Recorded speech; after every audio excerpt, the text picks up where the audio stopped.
13:5 का महावाक्य है। संगम युग पर बाबा हम बच्चों से मिलन भी बनाता है और पढ़ाई भी पढ़ाता है। और बाबा बच्चों से पूछता है तुम बाबा के पास क्यों आए हो, हैं? क्यों आए हो? मनुष्य से देवता बन। पढ़ाई पढ़ने के लिए भी, पढ़ाई के साथ साथ और क्या करते? स्कूल में जो कमज़ोर बच्चे होते हैं ना, तो उनको क्या करते? ट्यूशन कराते हैं। तो बाबा ने कहा तुम बच्चे बाप के पास आए हो ट्यूशन लेने, क्योंकि बाबा ने कहा कौड़ी से हीरे जैसे बन रही हो। बाबा से ट्यूशन लेते हैं तो कौड़ी से हीरे जैसे बन रही हो। तो बाबा ने कहा दुनिया में कोई भी यूनिवर्सिटी में जाओ, एडमिशन का भी खर्चा लगता है और पढ़ाई का भी खर्चा लगता है। हाँ, कोई कोई का यूनिवर्सिटी में बाप होता, लौकिक बाप होता, तो उसका पढ़ाई माफ़ हो सकता है। पर बाबा ने कहा तुम बच्चों से बाबा कोई खर्चा नहीं लेते। क्यों? ये पढ़ाई बाबा जो पढ़ाते हैं तो कोई खर्चा नहीं लेते, फ्री है। बाप भी है, टीचर भी है, सदगुरु भी है। तो बाबा जो पढ़ाई पढ़ाता है उसमें ना बाबा कोई फीस लेता है, ना कोई एडमिशन की खर्चा लेता है। बाबा मुफ्त में पढ़ाने आया है। और बाबा कहते हैं मधुबन जाते हैं तो किस लिए? ट्यूशन लेकर के आते हैं ताकि हम रिफ्रेशमेंट हो जाते हैं। तो बाबा ने कहा ऐसे पढ़ाई को बहुत कदर करना चाहिए। जो स्वयं भगवान पढ़ाते हैं, हकदार बनाते हैं स्वर्ग के, तो बाबा ने कहा ऐसे पढ़ाई की बच्चों को बहुत कदर करनी चाहिए। सारे मीठे बच्चे तुम यहाँ मनुष्य से देवता बनने की ट्यूशन लेने आए हो।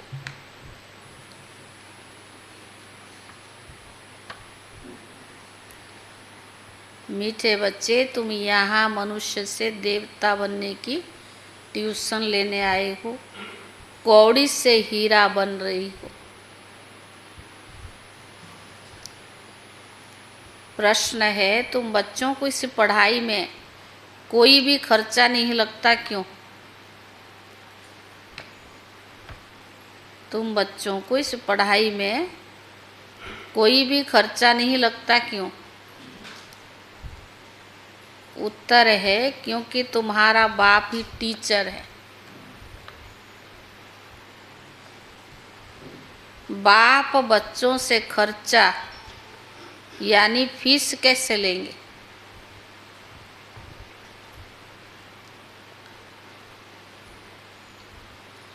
बाप का बच्चा बने, गोद में आए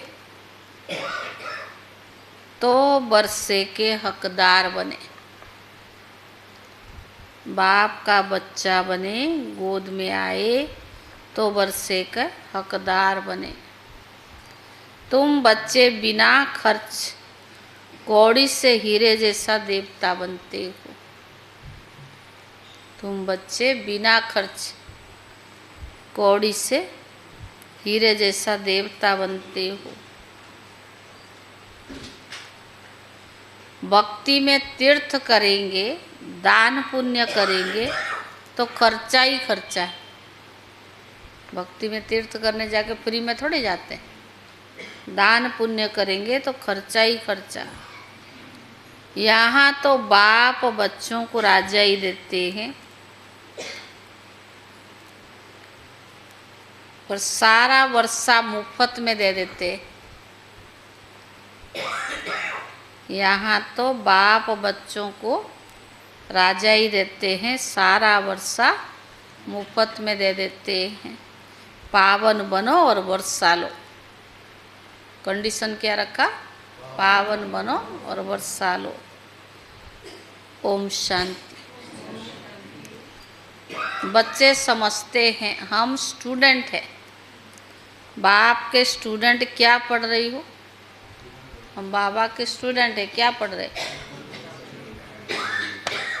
बाप के स्टूडेंट क्या पढ़ रही हो? हम मनुष्य से देवता बनने की और ट्यूशन ले रही हैं। हम आत्माएं परमात्मा के ट्यूशन ले रही हैं। अभी समझ गए कि जन्म बाई जन्म अपने को देह समझते थे, ना कि आत्मा। वह लौकिक के बाप फिर भी ट्यूशन के लिए और जगह भेज देते। भले वो टीचर है पर ट्यूशन लेने के लिए और जगह भेज देते हैं, सदगति के लिए और जगह भेज देते हैं।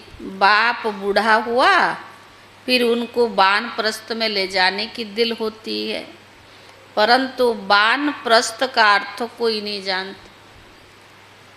वानप्रस्थ का अर्थ क्या? वाणी से परे जाना है।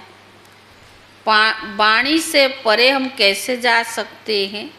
बुद्धि में बैठता है कि अभी हम पतित है, जहाँ से हम आत्माएं आई है वहाँ तुम पावन थे।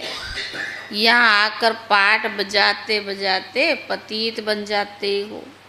और फिर पावन कौन बनाए? पुकारते भी है, पतित पावन आओ। गुरु को कोई पतित पावन नहीं कह सकते।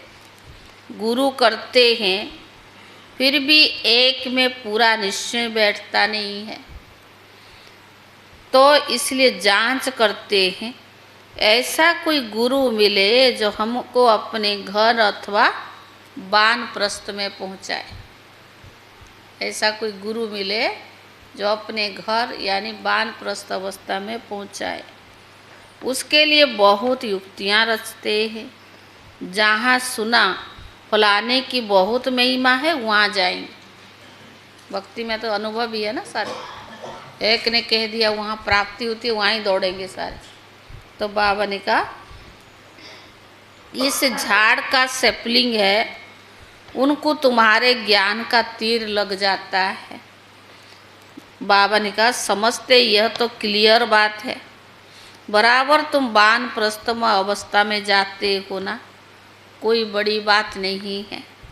टीचर के लिए स्कूल में पढ़ाना कोई बड़ी बात नहीं है, उसका काम है पढ़ाना।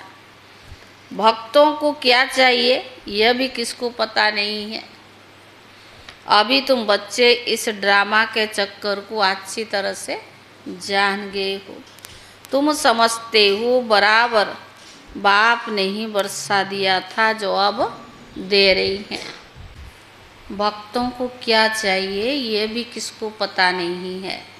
अभी तुम बच्चे इस ड्रामा के चक्कर को अच्छी तरह से जान गए हो। तुम समझते हो बराबर बाप ने ही बरसा दिया था जो अब भी दे रही हैं, फिर उसी अवस्था में आएंगे। स्व तो तुम बच्चे समझते हो। पहली मुख्य बात है पावन बनने के लिए बाप को याद करना है। लौकिक बाप को तो सबको याद है, पारलौकिक बाप को कोई जानते नहीं।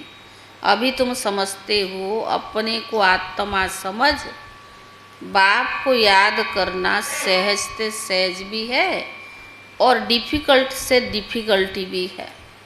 आत्मा इतना छोटा सितारा है, बाप भी सितारा है। वो संपूर्ण पवित्र आत्मा और ये संपूर्ण अपवित्र। संपूर्ण पवित्रता का संग तारे सो एक का ही संग मिल सकता है। संग चाहिए जरूर, फिर कुसंग भी मिलता है 5 विकार रूपी रावण का। उनको कहा जाता है रावण संप्रदाय। तुम अभी बन रहे हो राम संप्रदाय। तुम राम संप्रदाय बन जाएंगे, फिर ये रावण संप्रदाय रहेगा नहीं। यह बुद्धि में ज्ञान है। राम कहेंगे भगवान को, और भगवान कौन है? बाबा ने कहा भगवान तो एक ही है।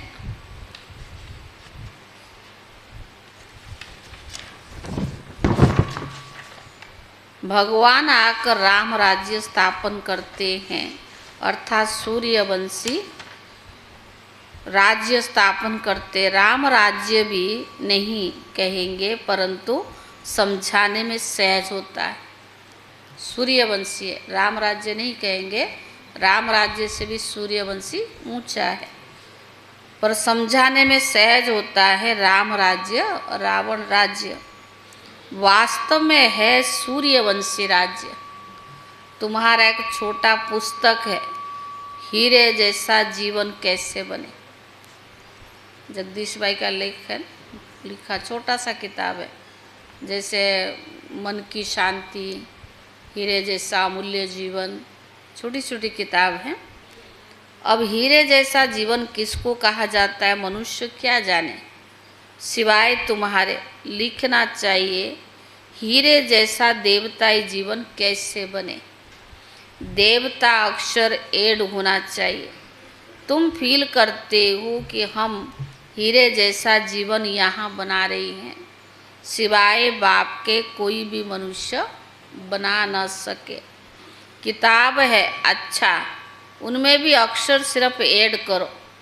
तुम आसुरी कीड़े जैसे जन्म से देवताई हीरे जैसे जन्म सेकंड में प्राप्त कर सकते हो, बिगर कौड़ी खर्चा। बच्चा बाप के पास जन्म लेता है और वर्षे का हकदार बनता है।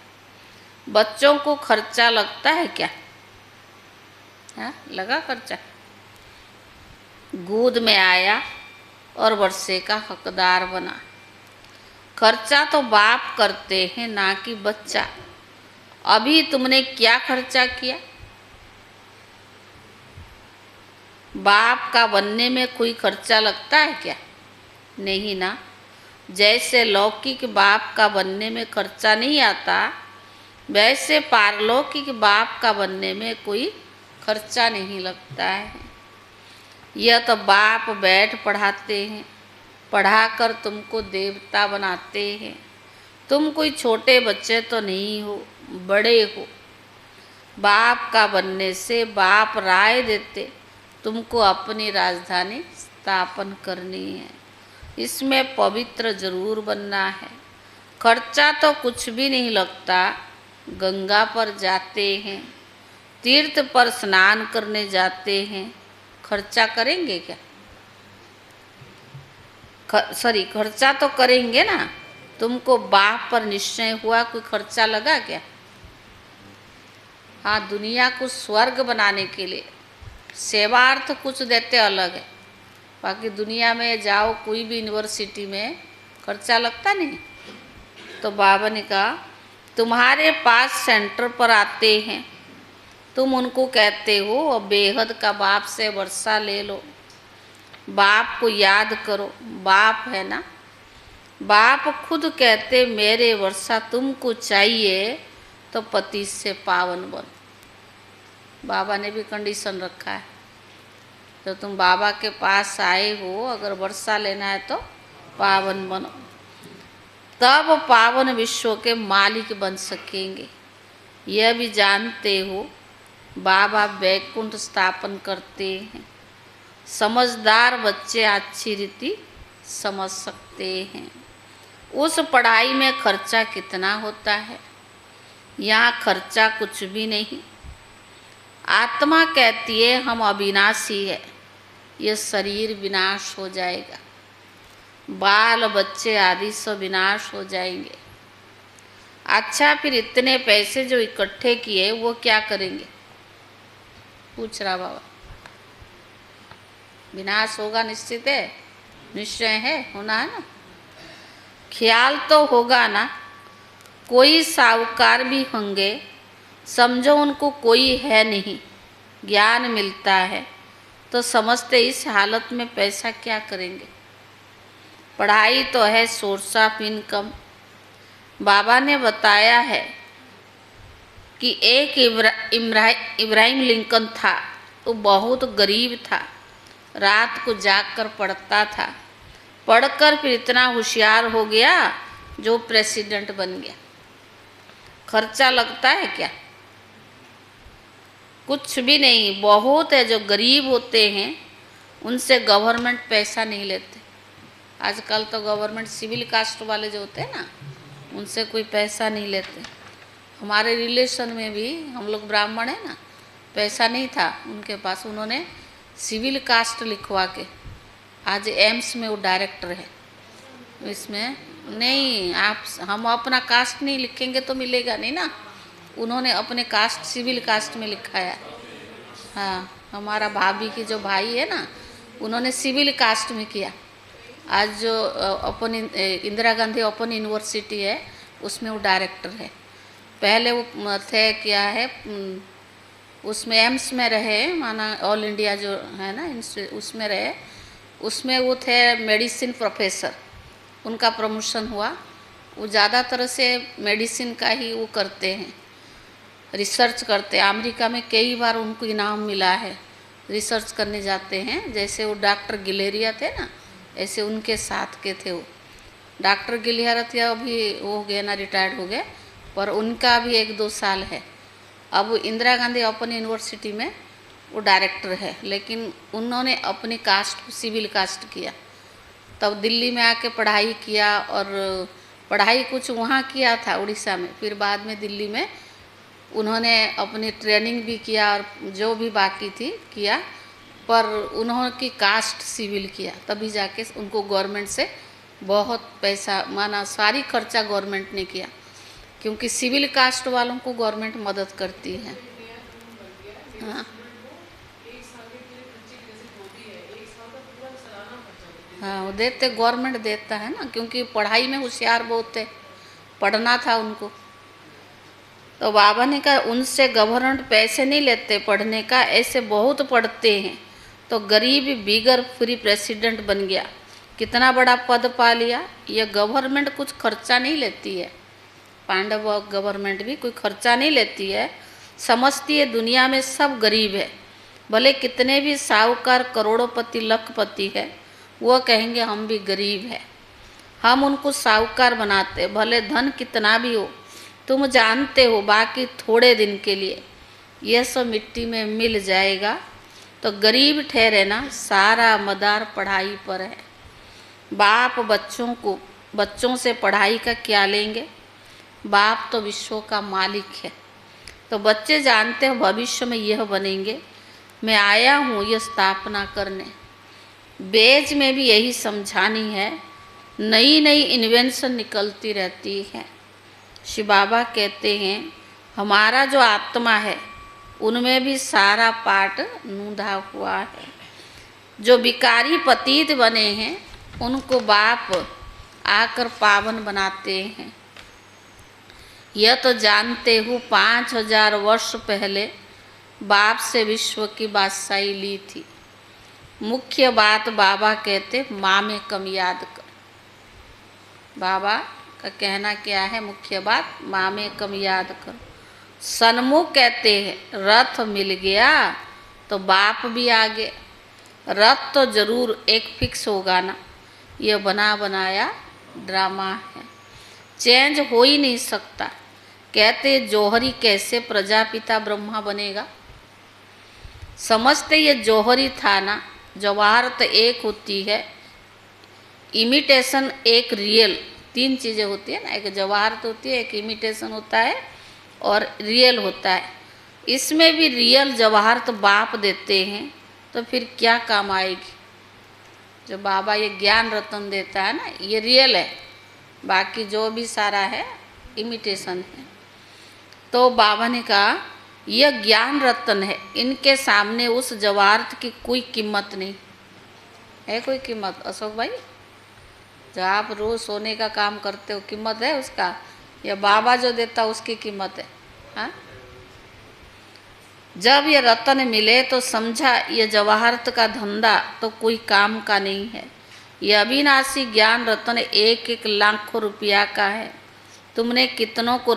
तुमको कितने रत्न मिलते हैं। ये ज्ञान रत्न ही सच्चे बन जाते हैं। तुम जानते हो बाप ये रत्न देते हैं झोली भरने के लिए। संगम युग पर बाबा जो ज्ञान रत्न देता है किस लिए, झोली भरने के लिए। ये मुफ्त में मिलते हैं, खर्चा कुछ भी नहीं है। वहाँ तो दीवार और छत में भी हीरे जवाहर लगे रहते हैं। जो इतना बाबा पढ़ाई पढ़ाता है, हीरे जवाहरात देता है, उसका प्रारब्ध कहाँ मिलता है? ये तो सूक्ष्म चीज़ें हैं ना, और स्थूल में सब प्राप्ति होगी सतयुग में। उनकी वैल्यू क्या होगी? वैल्यू बाद में होती है। वहाँ तो हीरे जवाहरात भी तुम्हारे लिए कुछ नहीं है। यह तो बच्चों को निश्चय होना चाहिए। बाबा ने समझाया है, यह रूप भी है तो बसंत भी है। तो बाबा का छोटा सा रूप है, उनको ज्ञान सागर कहा जाता है। यह ज्ञान रत्न है जिससे तुम बहुत धनवान बनेंगे। बाकी कोई अमृत व पानी आदि की बरसात नहीं है। पढ़ाई में पानी की बात नहीं होती है, पावन बनने की खर्चे की बात ही नहीं है। तुमको अब विवेक मिलता है, समझते हो पतित पावन तो एक ही बाप है। तुम अपने योग बल से अभी पावन बन रहे हो। मुख्य आधार क्या है? याद। योग बल से ही पावन बन रही हो। जानते हो पावन बन पावन दुनिया में चले जाएंगे। अब राइट यह है या वो है? हाँ, इन सब बातों में बुद्धि चलनी चाहिए। ड्रामा में भक्ति का पाठ भी होने का ही है। बाप कहते अब तुमको पावन बन पावन दुनिया में चलना है। जो पावन बनेगा वह जाएगा, जो यहाँ के सैपलिंग होंगे वह निकल आएंगे। बाकी थोड़ी समझेंगे, सब नहीं समझेंगे ना। जो देवी देवता बनने वाले होंगे, कलप कलप के होंगे, वही समझेंगे। वह तो दुबन में फंसे ही रहेंगे। जब सुनेंगे तो पिछाड़ी में कहेंगे अहो प्रभु तेरी लीला। आप पुरानी दुनिया को नई कैसे बनाते हो? तुम्हारा ज्ञान अखबार में बहुत पड़ जाएगा। खास चित्र अखबार में रंगीन डाल दो और लिख दो, शिव बाबा प्रजापिता ब्रह्मा द्वारा पढ़ाकर स्वर्ग का मालिक यानी ये लक्ष्मी नारायण बनाते हैं। कैसे कैसे बनाते? पढ़ाई भी पढ़ाता है, लेकिन बनाते कैसे? आधार क्या? योग मुख्य है। याद के बल से याद करते करते तुम्हारी कट उतरती जाएगी। तुम खड़े खड़े सबके रास्ता बता सकते हो कि बाप कहते माँ में कम याद करो। अपने को आत्मा समझो। घड़ी घड़ी ये याद दिलाकर फिर देखो उनको चेहरा कुछ बदलता है। नैन पानी से भीगते हैं। शुरू में जब आप लोगों को भी अनुभव होगा ना, जब ज्ञान में चले, बाबा का ज्ञान सुने तो कैसे लगा? अच्छा लगता था और सुनते रहते थे, आंसू आती रहती थी। सच में बाबा मिल गया, परिवार मिल गई, तो चाहे हमको भगवान दिखाई नहीं दिया, समझ में आया या ना आया, पर ज्ञान सुनते ही लगता है कि हमारा बाबा कई साल से जो ढूंढ रहे थे भगवान को, कई वर्षों से वो हमें मिला। पर किस रूप में मिला? जब ज्ञान सुने, सुनाने वाले जो भी सुनाए, लेकिन ज्ञान अच्छा लगा, इतना बड़ा परिवार मिला, वो अच्छा लगा। भगवान तो बाद में समझ में आए ना, जो रियलाइज़ किया, एकदम तो नहीं दिखाई पड़ा ना। लेकिन बाबा ऊपर से इसका सब कुछ करा देता है। जैसे ज्ञान मिलते ही कहते इनको तो कुछ हो ही गया, नशा लग ही गया। तो बाबा ने कहा नैन पानी से भीगते हैं, तब समझो कुछ बुद्धि में बैठता है। बाबा के कमरे में जाओगे तो कैसा लगेगा? पहले जब आए ऐसे पानी आंसू आती रहती थी, चाहे ज्ञान को समझे या ना समझे। बाबा को देखते ही ऐसा लगता कि जैसे बहुत साल से मिले थे। आप पे ही पानी आती रहती है। तो बाबा ने कहा कि समझो कि ये कुछ समझा। शिव बाबा आया था तब तो शिव जयंती मनाते हैं ना। भारत को स्वर्ग बनाने के लिए समझाया कि मामेक में याद करो तो तुम पावन बन जाएंगे। छोटी छोटी बच्चियां भी ऐसे बैठ समझाए। बेहद का बाप शिव बाबा ऐसे समझाते हैं। बाबा अक्षर ही बहुत मीठा है। वर्षा और बाबा, इतना निश्चय में बच्चों को रहना है। बाप का बना है तो वर्षा निश्चित है, बस इतना निश्चय में रहना है। यही है मनुष्य से देवता बनने का विद्यालय। देवताएं होते पावन। अब बाप कहते अपने को आत्मा समझ, मुझ बाप को याद करो। मनमना भव। अक्षर सुने या न सुने तो बाप के तो बाप सुनाते हैं। बाप कहते मैं ही पतित पावन हूँ, मुझे याद करो तो तुम्हारी खाद निकल जाए और तुम सतो प्रधान बन जाएंगे। मेहनत यही है। ज्ञान के लिए सब कह देते हैं बहुत अच्छा है, ये फर्स्ट क्लास ज्ञान है, परंतु प्राचीन योग की बात कोई जानते ही नहीं। पावन होने की बात तुम बच्चे सुनाते हो तो भी समझते नहीं। बाप कहते तुम पतित पावन तमः प्रधान तुम सब पतित तमः प्रधान बन गए हो। अब अपने को आत्मा समझ, मुझ बाप को याद करो। असूल तुम आत्माएं मेरे साथ ही थी ना, मुझे तुम बुलाते हो ओ गॉड फादर आओ। अब मैं आया हूँ तो मेरी मत पर चलो। यह है ही पतित से पावन होने की मत। मैं हूँ सर्वशक्तिवान एवर पावन। अब तुम मुझे याद करो। इनको ही प्राचीन योग कहा जाता है। तुम धंधे आदि में भी भले रहो, बाल बच्चे आदि भले संभालो, सिर्फ बुद्धि योग सब तरफ से हटाकर बाप को याद करो, बाप में लगाओ। ये सबसे मुख्य बात।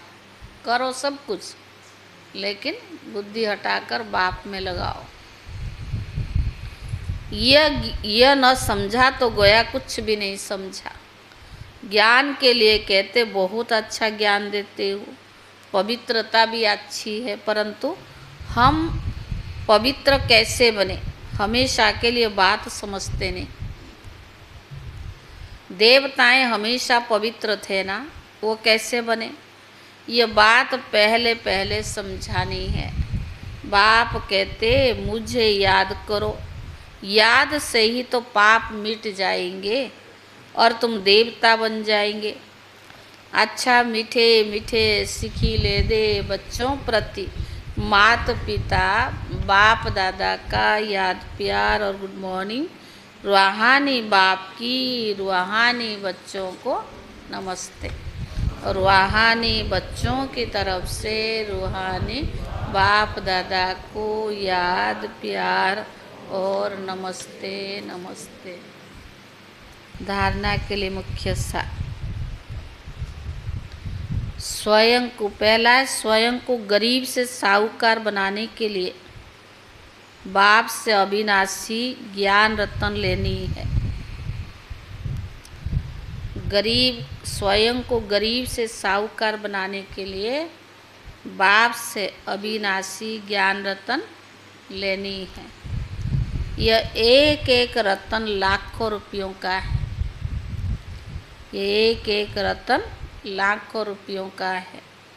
इनकी वैल्यू जानकर पढ़ाई पढ़नी है। तो बाबा दे रहा है तो उसकी वैल्यू समझेंगे तो पढ़ाई पढ़ेंगे ना। इनकी वैल्यू जानकर पढ़ाई पढ़नी है। यह पढ़ाई ही सोर्स ऑफ इनकम है। इससे ऊंच पद पाना है। पढ़ाई ही सोर्स ऑफ इनकम है, इससे ऊंच पद पाना है। दूसरा, राम संप्रदाय में आने के लिए संपूर्ण पवित्र जो एक बाप है उसका ही संग करना है। राम संप्रदाय में आने के लिए संपूर्ण पवित्र जो एक बाप है उसका ही संग करना है। कुसंग से सदा दूर रहना है।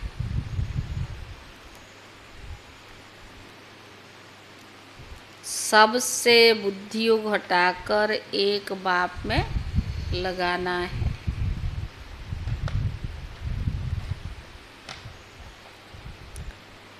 वरदान शक्तिशाली याद द्वारा सेकंड में पद्मों की कमाई जमा करने वाले, शक्तिशाली याद द्वारा सेकंड में पद्मों की कमाई जमा करने वाले पद्मा पदम भाग्यशाली भव,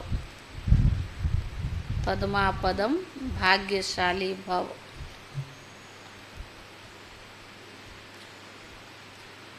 आपकी याद इतनी शक्तिशाली हो तो 1 सेकंड की याद से पद्मों की कमाई जमा हो जाए। जिनके हर कदमों में पद्म हो तो कितने पद्म जमा हो जाएंगे। इसीलिए कहा जाता है पद्मा पदम भाग्यशाली। जब किसकी अच्छी कमाई होती है तो उसके जब किसकी अच्छी कमाई होती है तो क्या दिखाई पड़ता, क्या दिखाई देता। हाँ रितिका, अभी किया नहीं बेचारी कमाई। जिसकी कम बाबा ने कहा जब किसकी अच्छी कमाई होती है तो उसके चेहरे की फलक की और हो जाती है। आपकी शकल से भी पद्मों की कमाई का नशा दिखाई दे। वो तो स्थूल कमाई चलो, लेकिन बाबा किसका हमारे लिए कंपैरिजन किया कि भगवान मिला है, इतनी कमाई करा रहा है तो चेहरे से भी लोगों को पता लग जाए। ऐसा रूहानी नशा, रूहानी खुशी हो जो अनुभव करे कि ये तो न्यारे लोग हैं। ऐसा रूहानी नशा, रूहानी खुशी हो जो अनुभव करे कि ये तो न्यारे लोग हैं। स्लोगन, ड्रामा में सब अच्छा होना ही है, इसी स्मृति से बेफिक्र बादशाह बनो। ड्रामा में सब अच्छा होना ही है तो इसी स्मृति से बेफिक्र बादशाह बनो। आज कितने तारीख है? आज 13 मई है। आज अव्यक्त इशारा है। बाप दादा की कंपनी और बाप दादा के परिवार के हो, अभी और कहाँ क्लब आदि में जाने की आवश्यकता नहीं। जाते हो क्लब में? है? पहले जाते होंगे ना कोई कोई। बाप दादा की कंपनी और बाप दादा के परिवार के हो, अभी और कहाँ क्लब आदि में जाने की आवश्यकता नहीं। सदा चेहरे में ऐसे खुशी की झलक हो जो आपका चेयरफुल चेहरा बोर्ड का काम करे। इससे स्वतः एडवर्टाइज हो जाएगी। आपका चेहरा क्या काम करे? बोर्ड का काम करे। इससे स्वतः ही एडवर्टाइज। अब रहे सड़े हुए तो क्या होगा। तो इसलिए बाबा ने कहा आपका चेहरा ही